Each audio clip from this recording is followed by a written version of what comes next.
जय श्री राधे। रामधारी गुप्ता खंड 1 प्रतिलेखन संख्या 53 गति 120 शब्द प्रति मिनट। प्रारंभ करें। महोदय, हम सभी इस बात के शिकार हो जाते हैं कि अपने दलगत स्वार्थ में आकर गलत काम कर बैठते हैं। कभी भाषा और कभी किसी प्रदेश के स्वार्थ में ऐसे प्रश्न उठते हैं जो हमारे राष्ट्र की एकता को कमज़ोर करते हैं। पैरा। अभी एक माननीय सदस्य ने यह प्रश्न उठाया और आरोप लगाया कि भारत सरकार कुछ प्रदेशों के साथ इंसाफ नहीं करती। भारत सरकार कुछ प्रदेशों के प्रति पक्षपातपूर्ण नीति अपनाती है। यही मनोवृत्ति है जिसमें एक प्रदेश को दूसरे प्रदेश के विरुद्ध भड़काया जाता है, एक जाति को दूसरी जाति के विरुद्ध खड़ा किया जाता है, एक धर्म को दूसरे धर्म के विरुद्ध खड़ा किया जाता है और एक भाषा और दूसरी भाषा वालों के बीच में भड़काव पैदा करके लड़ाई पैदा की जाती है।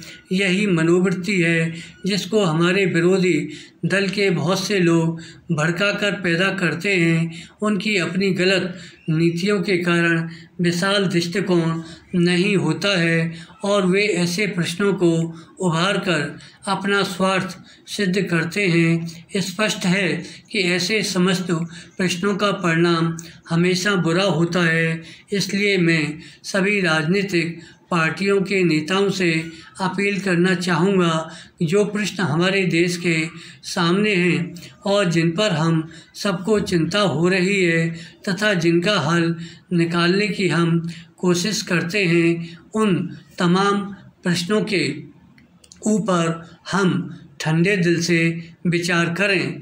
विराम। पैरा। श्री वाजपेयी ने एक अच्छी बात कही। उन्होंने कहा कि इन प्रश्नों का हल सड़कों पर नहीं होगा।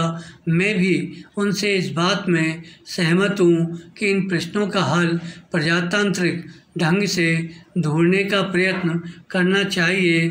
हमें इनका हल प्रजातांत्रिक व्यवस्था के अंदर करना होगा। सड़कों के ऊपर इन प्रश्नों का हल नहीं हो सकता है। राजस्थान के अंदर जो अकाल पड़ा हुआ है और लोग मर रहे हैं, उसकी तरफ चिंता नहीं हो रही है। अब राजस्थान में जो संकट है और इस तरह के जो दूसरे प्रश्न हैं, उन पर हम लोग एक साथ बैठकर गंभीरता से विचार करें और उनका हल तलाश करें। खाली इस तरह से आरोप लगाने से और उपदेश देने से काम नहीं चलेगा। विराम। इस देश के अंदर बंगाल में बाढ़ से जनता पीड़ित हो रही थी और उसको अनाज, कपड़ा और जीवन की रोज़मर्रा की आवश्यक सामग्री भेजने की कोशिश हो रही थी। विराम।